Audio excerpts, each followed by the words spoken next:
Hi, welcome to our third module for A Chance to Change's Addiction Education series. Today we're going to be talking about codependency.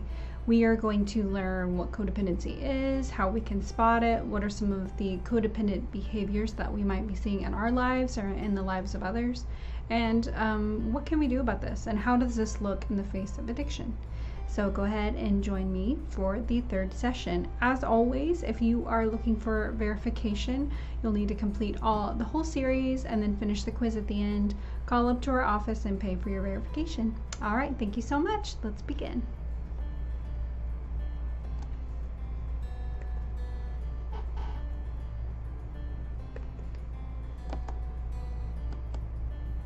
So what exactly is codependency? So codependency is defined specifically as an unhealthy psychological condition that you can see a person in a relationship with someone else who has addiction and or other illness, but it also is defined as the attempt to cope with or help a person in maladaptive ways. So either someone who has an addiction or just kind of our just maladaptive way of coping with another person. It's also to assume responsibility for other people's disruptive behaviors rather than allow them to take responsibility for themselves. And sometimes it's also our inability to take responsibility for our own disruptive behaviors. So Melody Beatty, so we're going to be talking about Melody Beatty's work today. We're going to be talking about Pia Melody's work today. From the language of letting go. She says, I used to spend so much time reading, directing, and responding to everyone else's life, and that my life had no direction. Other people's lives, problems, and wants set the course for my life. Once I realized it was okay for me to think about and identify what I wanted, remarkable things began to take place in my life. Codependency is an external focus on other people, places, events, thoughts, feelings, and it's an external focus in general. There is not an internal focus. So it's really important, as always, as we've talked about in the other series, to kind of recognize where we've come from psychologically in our understanding of these ideas. So the term evolved in the 1950s and 60s out of treatment centers for alcoholics. In the 1960s, we began kind of starting to recognize this in chemically dependent treatment centers as well. And then 1970s, we started to recognize this as a whole family dynamic. And then in 1986, we had our first CODA meeting, which is Codependents Anonymous. So you can see how it sounds like it didn't evolve very quickly, but in psychological terms, in about, 20, 30 years, it's a pretty quick evolution. The term originated from Alcoholics Anonymous, and we initially described it as a pattern of coping by family members living with an alcoholic. Now, in this age, we start to recognize it may or may not have a direct person in addiction in the family. It's become more of a learned behavior system within the family. Oftentimes, if we have someone with an addiction in the family, we are going to have someone with codependency, but we don't necessarily have to have that. So we started to recognize it as a condition of dysfunctional caring, which leads to negative ways of coping with a person with an addiction or a special need, like anxiety, depression, etc. Codependency, like I said, is a patterned learned behavior. So this is learned from parents, caregivers, religious training, etc. So it's something that children learn from the bigs or the big people in their lives. So we learn codependency through specific family dynamics where there is enmeshment. And if you remember back to the last module when we talked about enmeshment, these are the families that are very, very close, no boundaries. Everyone's business is everyone's business. So like we said, enmeshment is a term to describe relationships where there is a lack of boundaries and the emotions of one family member are felt by all family members in repeated cycles over and over and over again. So these are our eggshell families where we walk on eggshells around certain people where we know, okay, they're very upset, so we're gonna be on guard for XYZ. Attention is focused on the family member within the addiction or with whatever else is going on. And this is also referred to as the relationship addiction. codependency is also an addictive behavior. There's a lot of crossover between addiction and codependency. Just like with addiction, when codependency is present, the thoughts and behaviors are characterized by an excessive need to care for, to think about, to be concerned with that person, with that behavior or that thing. So all of our thoughts, all of our things are focused on that person. Again, this is very external. I'm not thinking about how I'm feeling in this moment. I'm thinking about how they're feeling. Next is the compulsive need to control the part of the other person's life that is out of control. So they clearly can't control it. So it's my time to shine. It's my time to step in. It's my time to take care of things, which is then very obviously a lack of healthy boundaries, because if I am constantly concerned about all of these things, I don't have a lot of healthy boundaries to protect myself in place. And then anyone in a relationship with a codependent person is going to be affected, just like with addiction, because again, codependency is a part of the addiction process. We are addicted to that other person. We are addicted to that relationship. There is a splash zone. People are going to be feeling that. So how does codependency develop and what does it look like? So now we're going to be shifting to Pia Melody's understanding of codependency, and this comes from her book, Facing Codependence. And we're going to be talking about the core symptoms of codependence. So the 4 symptoms, she has 5, but we've kind of merged them into 4. So 1 is difficulty experiencing appropriate levels of self-esteem, difficulty setting functional boundaries, difficulty with reality, and difficulty acknowledging and meeting one's own needs. So we're going to break down each of these and kind of talk about how these may manifest in your life. But it's important, again, to recognize all of this comes down to the fact that with codependence, or people with codependency, there is no sense of healthy esteem. There is no sense of healthy self. And so, in turn, one's own experience in childhood often happens like this. So she's quoted to say, healthy self-esteem is the internal experience of one's own preciousness and one's own value as a person in childhood. And this comes from the inside. So when we are little bitty baby kids, we are supposed to feel internally precious and of value to our caregivers. Now, whether we have great parents or not great parents or whatever, there is going to be things that happen in your childhood that weren't happy, that weren't great, that weren't fun. And in those moments, if we are in dysfunctional family relationships, we don't have enough of the good to overcome the bad.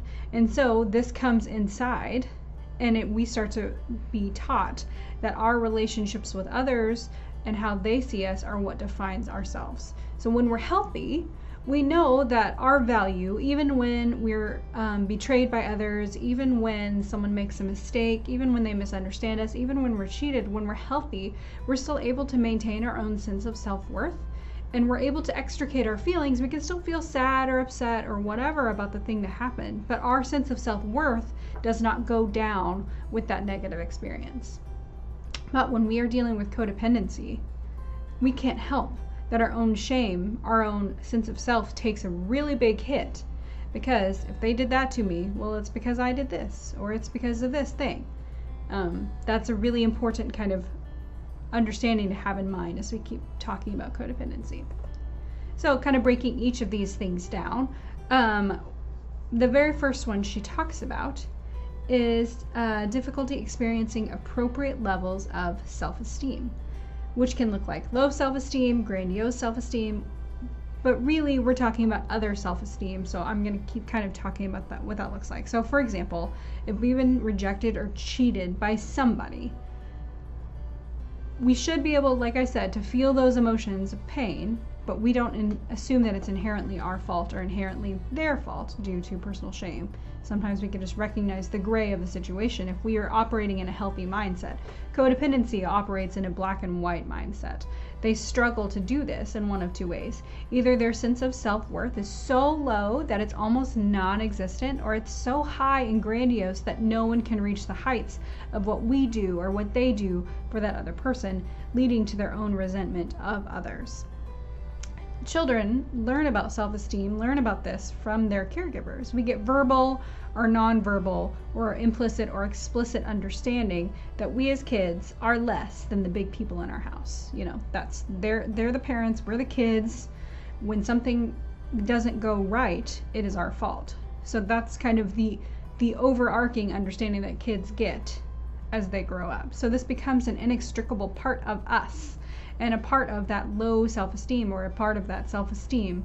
And oftentimes when we have low self-esteem, we've never unlearned this message. We continue to apply it to ourselves.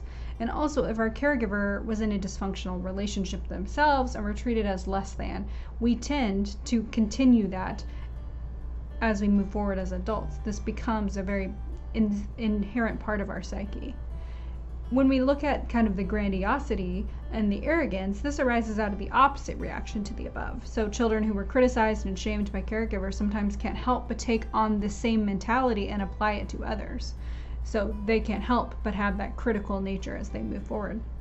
Or on the other hand, if the family taught their children that they were in fact totally superior to the other children, totally superior in all the ways, they were so tough, they were so strong, they were so whatever, we've gathered this false sense of entitlement and power and are unable to acknowledge our own lack of perfection or perfection in others, because we've always had to meet this threshold, so why can't you? I've always had to meet this really inappropriate level of whatever, so it's important that you do as well. But in general, whether it's low or grandiose, the best way of looking at esteem or levels of esteem in codependence would be looking at it as other esteem. Because the esteem of a codependent person is entirely externally focused. It's entirely focused on how much we make, how much, how we look, how we appear to others, who we know, how well do we do our job, how well do our children do, are our children successful? And it's not about what we do, or it's about what we do. It's not about who we are on the inside. Codependents do not have a level of self, whether, like I said, whether it's low or grandiose, it's other. Codependents do, they are not, meaning it's all about the stuff that is on the outside. I do not know who I am on the inside, so I have to do lots of things. I am not. I do not exist. I don't know who I am. So, the next thing that we can notice in people who struggle with codependency is difficulty setting functional boundaries. So boundaries should be looked at as force fields that have three purposes: to keep people from entering your space to harm you, to keep us from harming others, and to embody who we are authentically and safely. And I have seen, just in kind of the modern age, people kind of really misunderstanding what boundaries are and using them for their own relatively abusive purposes. I know that if you've paid much attention to the modern news and things like that, you'll see a lot of people who struggle with narcissism or things like that really kind of weaponizing boundaries. But the whole understanding of boundaries, and if we are using boundaries as they are intended to be used, it's the exact opposite. It's to, like I said, keep people from entering your space to harm you. This is not you controlling them. See, there's a difference. Keep us from harming others. Again, I'm taking care of myself. And then to embody who I am safely within my boundaries. So we picture like a fence in a backyard. So we need to break down boundaries into external and internal boundaries. So external boundaries are physical boundaries. So this is us choosing our distance from others. This is us refusing permission for others to enter the space. So touching, things like that. And then internal boundaries are for ourselves. They are for our feelings, our thoughts, our emotions. We protect ourselves and others by owning our own behaviors and recognizing what we have control over. So others can, like for example, oftentimes I hear when people who lack internal boundaries, they say, well, you came in and got all mad, so you made me really mad. You keep making me mad. If you could just figure out how to stop doing this, I'll stop getting mad. And we have to recognize when we have appropriate internal boundaries, others cannot make us feel something. We allow ourselves to react to those people. They do not climb inside of our body and push our feeling button. We allowed that to happen. So people with no boundaries cannot be respectful of the boundaries of others, as they have no concept of boundaries. They have non-existent boundaries. We do not understand what this is and have no sense of being abusive of boundaries of others. So a damaged boundary system is very permeable, so we can walk right through it. Or at times we say no, sometimes we allow others to cross our boundaries. With certain people or situations, boundaries don't exist. So for some people, they can cross that, some people can't. Or they can be manipulated easily. So some people can say certain things to get around the boundary system. Codependent people also can set up boundaries around emotions. So meaning like, okay, if I'm really angry about something, I have my angry boundaries up, so I'm going to be really like, don't ask me anything. Don't enter my space. Don't affect that. Or they can have fear boundaries. Like, I'm really scared about this certain thing, so like, no one talk about this thing. Or we can have shut out silent boundaries where we stonewall others because we're upset about something. Another symptom of codependence is difficulty owning and maintaining our own sense of reality. Again, like we said, like people who have codependency issues have a hard time understanding their self, and we don't really know who we are. Our reality, again, is based on our relationship with external factors. When external factors are constantly changing, there's not really a reality of self. Because again, if my view of self comes from a reflection in a mirror, and that mirror is shifting because it's somebody else's mirror, then I don't really know who I am, or what I feel, or what I think, or how I'm acting.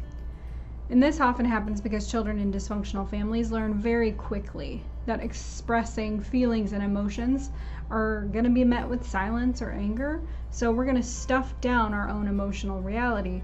We continue to have an issue with this in adulthood, as no one was able to really organize and teach us about our feelings. Teach us, well, when this happens, of course that makes you feel this way. When crying, we were met with apathy or anger, the rub some dirt on it mentality, or toughen up, or I can't stand when you're so whiny. So we either learned to be tough because we were praised for this and it made us feel like we succeeded at something, causing us to have a very grand view of our own toughness, or we can feel quite needy, and we can oscillate between those two understandings, and we have trouble owning our own actions, our own feelings. So we have difficult owning our own brain, owning our own mind. We have difficult owning our own emotions. We have difficult owning what even I really think about something. How am I really acting? And so I'm not staying in this reality. I'm constantly thinking back to when things were worse, and I'm being reminded of that, and I don't want to shift into that, so it's hard for me to stay present. Or I'm always yearning, running towards some reality, some picture in my mind. If I just get to that thing, if I just get to this salary level, if I just get to this weight on the scale, if I just get this kind of relationship, then I will finally be happy. So I'm not staying present in this reality. I'm staying in some future reality where the goalposts constantly shift. Another symptom is the difficulty acknowledging or meeting my own needs. We all have needs that we need to survive. We all are dependent on others for connection and for understanding. And we also need food, shelter, physical and emotional nurturing. But a lot of us really, really struggle with, first of all, getting our wants and our needs confused. A lot of people who struggle with codependency, we really flop those things. We need physical nurture, emotional nurturing, shelter, food, understanding, but we would really like people to praise us. We really want those sorts of things. We really want those gifts. We really want those sorts of things. Or we really struggle with feeling too dependent on others because, again, our emotional needs weren't met in childhood, and we don't know how to meet our own emotional needs, so we need someone to show up and co-regulate us for ourselves. Or we need to show up and really help because that was the way we were taught that our value was placed. Or we could be anti-dependent, where we don't want anyone to ever depend. We don't want to feel dependent upon anyone for anything. So we have to overly function, be overly grandiose in our view of ourselves, and forget that just being a basic human means we are going to have needs. So like we said, codependency develops from believing we need to be connected to a dysfunctional person that treats us in dysfunctional ways, because that is what we were taught growing up. It can look like being so sure that laying down a boundary is going to ruin the relationship. If I do this, then they will leave. And then it can look like hiding or camouflaging your own personal scars, your own pains that you have from this dysfunctional relationship. And then by living in systems that hinder healthy growth and development, we never necessarily learn what a healthy relationship looks like. We're not sure. So in what world would we think that this relationship that we're in is dysfunctional? I know in a lot of my therapy sessions with people who struggle with codependency, I often ask them the question, what is a healthy relationship? What does it look like? And many have a really difficult time. All of us grew up on Disney princesses, and I'm sorry, but those are not healthy relationships. These are not healthy functional relationships. So what are some of the causes? Well, like we said, unmet emotional needs, lost or traumatic childhood, and then dysfunctional families or relationships. Now, if you are struggling with codependency, it does not necessarily mean you grew up in a traumatic household, but you may have had dysfunctional relationships that you saw. You may not necessarily have had enough emotional needs met, or maybe you just have found yourself in a codependent relationship later in life based on a lot of Southern women are taught that this is our value in life, is taking care of others, showing up for others, being the most, doing it all. So a lot of it is just also societal. So, like I said, lost or traumatic childhood or maltreatment due to these certain things are other causes of codependency. So it can look like rigid, demanding, controlling parents or caregivers. It can look like your physical, your sexual abuse, rape, and incest, inappropriate affection, touching, hugging, constantly being forced to show up and be physically affectionate when you didn't necessarily feel comfortable doing so, which also leads to emotional neglect, meaning you did not have someone who taught you how to understand your feelings and your emotions. Oftentimes we have some preoccupied, unavailable parents. They're working, they're doing what they can to provide for the family, but they don't necessarily have the mental or physical space to be present for us. Lack of praise or acknowledgement as a kid, just for being loved, just for being a kid, not for what you could do for others, just for being yourself. And then parental dependence upon the child, meaning like your parent needed you to be present for them, needed you as almost like a peer. Those can also cause feelings of codependence. There's also the compulsion to fix a dysfunctional family. So in a dysfunctional family, these are the common signs that we see. Secrets, denial, avoidance, conditional love, lack of quality time together, addiction, abuse, role confusion, control, and unrealistic expectations. Secrets happen because we don't want people to recognize that we are in a dysfunctional family. We want people to just be able to continue thinking the family name is as great as we always thought it was, so we need to keep the secret of what's really going on. We also need to deny and avoid what's really going on. We need to deny and avoid that there are some negative dysfunctional patterns that have probably been happening for a lot longer in our family than we'd like to admit. And our love is conditional on those things. Our love is conditional on if you show up, if you help the family name look good, if you take care of things, if you help mom and dad just kind of get through this time together. Which then, of course, relates to a lack of quality time together, because how do we have time to if we're just surviving? We don't have time to sit and enjoy life together.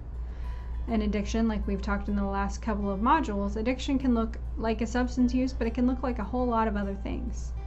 Abuse, and then role confusion, when parents are having kids step into more adult roles that kids maybe should not necessarily be stepping into, which leads to a need of control of things because things are very out of control, which again leads to unrealistic expectations on the children. Behavioral patterns that we often find ourselves in is we feel empty when there is no one who's able to take on or take care of or problem solve or organize our emotions for us or be in this crisis with us as we are children. We also lose interest in our own personal life. So whether we're a kid that's in a codependent pattern or we're in an adult codependent pattern, but we lose interest in what's going on deep inside of us, mainly because we may have never really had a lot of access to what's happening internally, or our whole life is internally focused on this other person. If we are in a sudden codependent relationship, suddenly my whole life revolves around this person. So we'll stay in a relationship that is not working, that doesn't make us feel good about ourselves, and we'll keep tolerating this abuse just to hold on to this relationship. Because again, we're not even necessarily addicted to this person. A lot of times we think we're addicted to this person.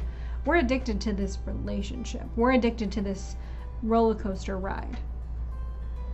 And if we leave the bad relationship, we often find ourselves forming a new relationship that feels very similar.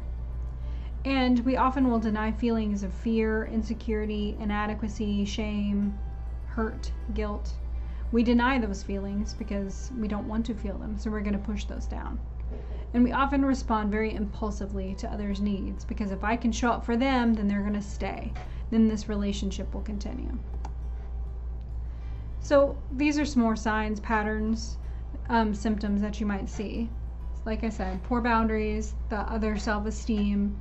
Again, we're going to be denying our painful emotions. We're going to be pushing those down. We're going to feel very dissatisfied with ourselves, because if we continue to feel this way, well, obviously it has to be our fault. And we're going to have a very compulsive, obsessive need to control the situations. We're going to feel pretty overprotective of this person, of these people, because we don't want people to see this dysfunctional relationship, because deep down we know there is some dysfunction here. And it's going to lead to a lot of people pleasing, because again, I'm not pleasing myself. Myself has no feeling. Myself is shoved way down there. I don't know really what I need, but I do know that I want to keep trying. There's something that I'm chasing at the end of this relational pattern.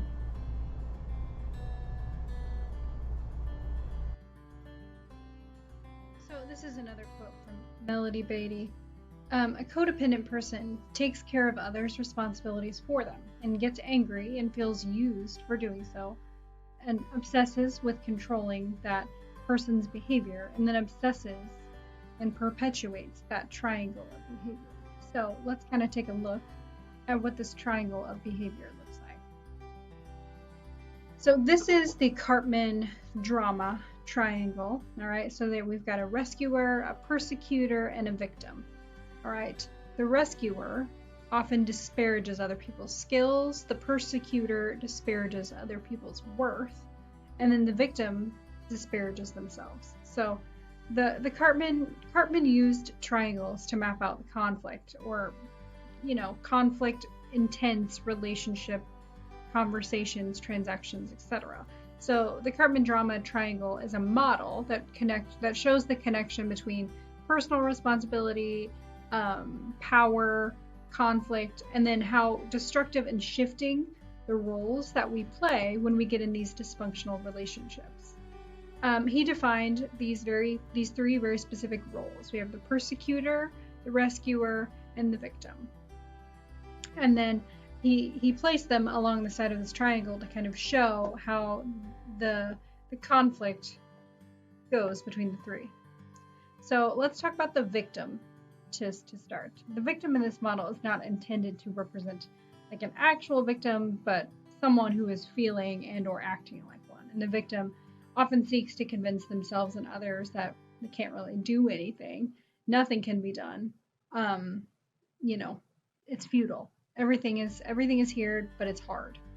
So the payoff of this stance is that you can avoid kind of really adjusting behavior, real change, and acknowledging true feelings. So we're just avoiding all of our feelings, which brings on a lot of anxiety. We often feel like there's no escape. We feel like a victim. So we feel persecuted, oppressed, helpless, hopeless, powerless, all of the above. The victim kind of gets stuck in this place with the persecutor. And often after we get out of these sorts of relationships with people, we find ourselves finding a new persecutor and being the victim again. We get very used to what this feels like, this self-pity, this poor me.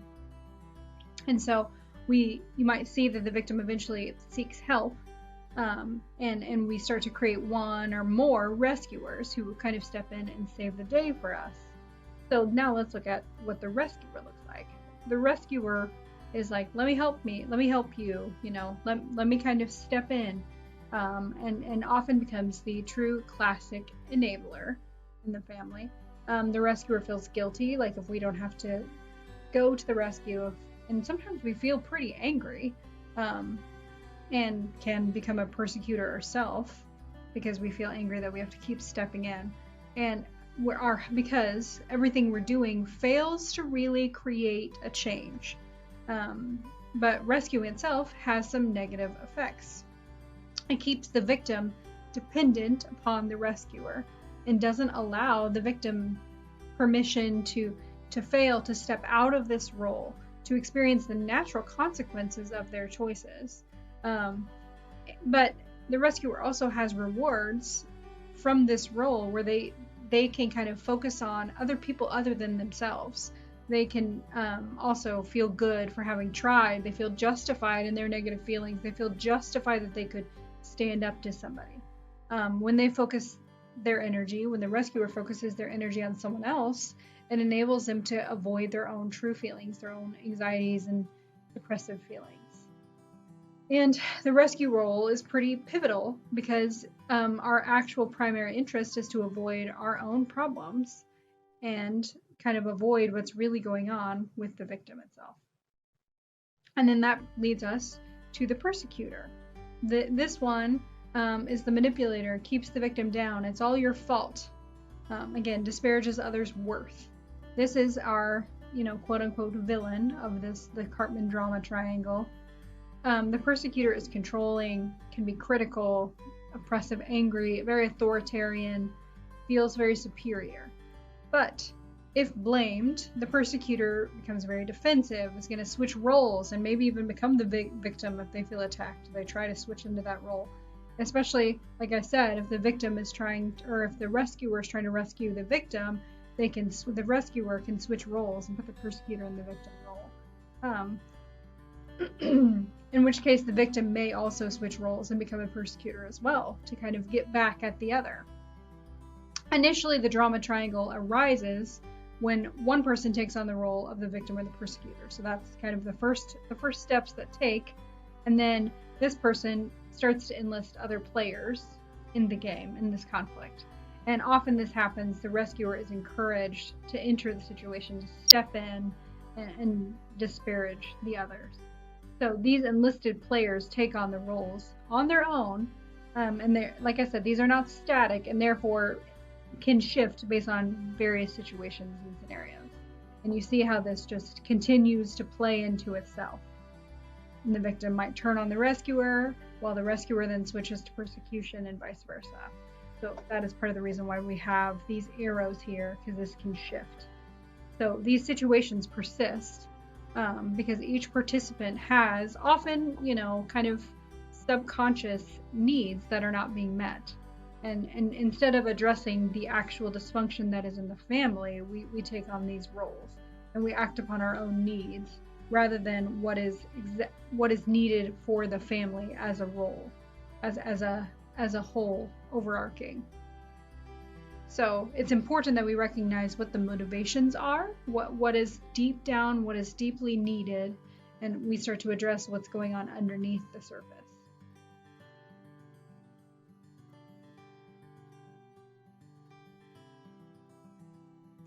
So what are some characteristics of codependency? So when we look at this from a statistical point of view, it's more prevalent in the general population than what we first imagined. We first thought this was specifically for families of addiction.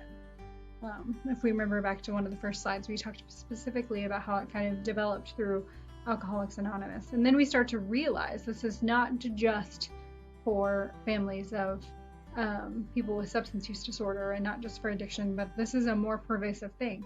Anyone who has their mental attention focused solely on solving others' problems, relieving others' pain, sharing their interests and neglecting our own self, in essence, we will also always end up manipulating others to feel safe because all of our focus is external. It is focused on them because I don't know who I am. So what does codependency contribute to? And it contributes both to emotional and physical problems. So it's not only an emotional disorder, it has some physical problems that come about as well. So when we look specifically at emotional issues, we're going to have some depressive symptoms, some anxiety episodes. It's possible we can have some eating disorders, some dysfunctional relationships, obviously, definitely some compulsive, some obsessive disordered behaviors. We might see some chronic stress disorders, some secondary addictive and compulsive disorders. Because again, we're so much focused entirely externally. So when we're going to start to focus on what those things, and those things can be pretty disordered in our life as well. And we're ignoring those disordered things to distract or avoid those things within ourselves. And so they manifest and grow and grow and grow. And then when it comes to physical issues, we start to see some of that because the stress starts to manifest into the body. So we can see some things like migraines, some gastrointestinal disturbances, some ulcers, some non-specific rashes or skin issues, high blood pressure, trouble sleeping, insomnia, sleep disorders, diabetes, heart, and other stress-related physical illnesses. So, codependent behavior can make your family member, your spouse, your partner, your friends, your coworkers feel very smothered and or controlled. They can tell that you are trying to control stuff that is outside of yourself, which obviously can lead to some resentment both for you and for the person in your relationship with you as well. And it keeps people from facing our own issues and developing our own strengths because we are stepping in. We are addicted to this relationship, but we don't necessarily know ourselves. We don't necessarily know our own strengths. We don't know how our behavior is enabling theirs, or how our behaviors are keeping their behaviors in check or controlled. So how do we heal this in our lives? How do we move forward? Well, first we have to work on slowly transforming the mind. We have to recognize that these behaviors, these cognitive patterns have been established probably for years and years and years. So we have to start working on some of this neuroplasticity, one neural pathway at a time. We need to learn to detach and feel our own feelings, become aware of what's going on inside of our mind, inside of our body. And we are going to feel some emotions. We're going to get angry, but we have to learn to kind of let those go. We have to kind of release what has brought us here. We have these maladaptive behaviors for a reason because at one point they worked for us. They worked for us in childhood, but we have to recognize that may not necessarily work anymore. And so we need to release that. We can start to take control of our emotions. We can start to insulate and recognize what are our emotions and what are others' emotions. We can start to take stock of how was I feeling before this person came home? And then how was I feeling after they came home? My emotion shifted entirely because their emotion shifted entirely. So that tells me that I probably took their emotions and started believing that they were my own. And then we can start to take a step back from others' behavior and start to extricate how my behavior and their behavior is different. My emotions and their emotions are different. And I can insulate, and I can have, like we talked about in some of those earlier slides, I can have some internal boundaries and some external boundaries. And I can accept that I cannot change them. I cannot control them. I can only control my reactions to things, which gives me a piece of peace and serenity. Gives me a little bit of that recognizing this isn't up to me. This is not all my fault. This is not all on me. And then I can trust my own capacity to heal and move forward. And I start to value spiritually myself, spiritually who I am to the world, what my purpose is, what my value is, outside of what I can do for others. So we start to live life for ourselves, which feels very counterintuitive. It feels very selfish. We really have to battle that understanding that just living for myself is selfish. It's not. We cannot take care of others if we ourselves are running on fumes. And we have to believe that our problems don't have to be avoided, but can actually be solved. And there is something we can do about this. And we start doing that by getting in touch with our own feelings. We start taking stock of what we feel. Most people in codependency feel anger and feel sadness, but we don't really feel much else. So we start to recognize there's a whole array of healthy emotions that we can feel. And then we start to set some goals to find out who we are. Our first goal is going to be kind of getting to know self, getting to know what we like, what we don't like, getting to know who we care about, getting to know what healthy relationships look like, getting to know about what goals I can set for myself and can achieve. And we hope that we will participate in some sort of 12-step program or just some sort of mutual help program to sit across from people who've been where we are, that give us some hope for the future. And so we can start to build some self-love. The most important relationship in our lives we have is with ourselves, and it shapes every other relationship we have. We have to recognize that the path of the healing is to relearn what is going on inside of us and to reconnect with ourselves. Before, we were conditioned to believe that others were created just to please us, or we were created just to please others. We reconnect with ourselves and we can begin to build very healthy, authentic relationships with others that are healthy, that we never knew could feel this way. And it heals this codependency through our interdependent relationships. So we work to end codependent relationships the healthy way. We start to wonder how codependency manifests, and after we understand that, we can start to establish boundaries that protect ourselves.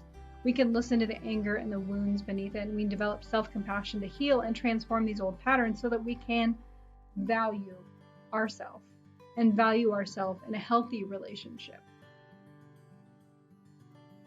So what exactly is an interdependent relationship? Because people are like, I don't know what that means. I know what an independent relationship is. I know what a dependent relationship, but what is interdependent?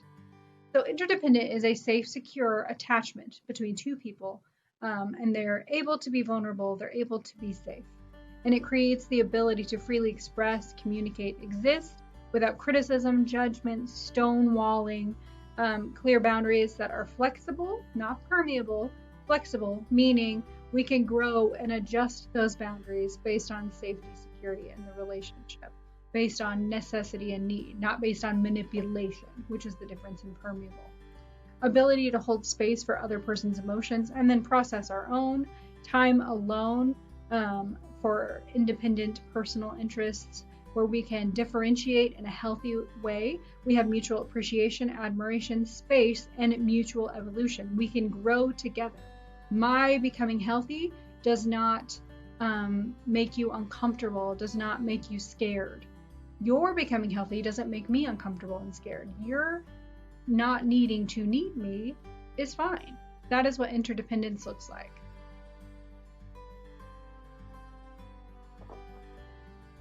I really like to kind of show, using a visual, the different types of relationships that we can have. So when we have dependent relationships, it looks more like an A-frame. We have two people that are leaning on each other, all right? When we are dependent on each other. We are connected, but if you take this person away, this person is going to fall. And if you take this person away, this person is going to fall. So we are dependent upon one another. An independent relationship, all right, looks like this. It's more of an H-frame. We're not connected. We're living separate lives. We're totally independent of each other. If you take this one away, I'm still going to stay, but there's no connection, and vice versa. So there's no connection between these two. So this isn't necessarily a healthy relationship either. It's just a roommate situation. Interdependence looks like an M frame. So we're leaned towards each other. We have connection, but I'm grounded enough in myself, grounded enough that if you take one away for whatever reason, I'm going to be okay. My house is still going to make it. And that's what we're looking for in interdependent relationships. So what are the 7 C's of the recovery process for codependency? Well, first, we need to start to acknowledge the fact that I did not cause this. I cannot cure this, and I can't control it. But I can care for myself. I can communicate my feelings. I can make healthy choices, and I can choose to be in charge of myself. And these are the 7 C's that we hope that people who are dealing with codependency can begin to believe, can begin to mean more to us than what we trust logically, but we can feel it in our gut, and then it begins to inform our choices and our behaviors.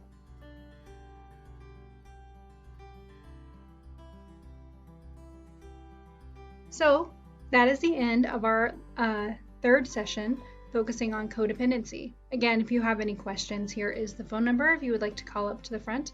Our website, if you're looking for more information on our codependency group, on individual therapy, or for any other therapeutic options. Also, if you need to send us an email about receiving verification, please let us know about that as well. And please, if you would like to finish the verification, watch the rest of the sessions. Thank you.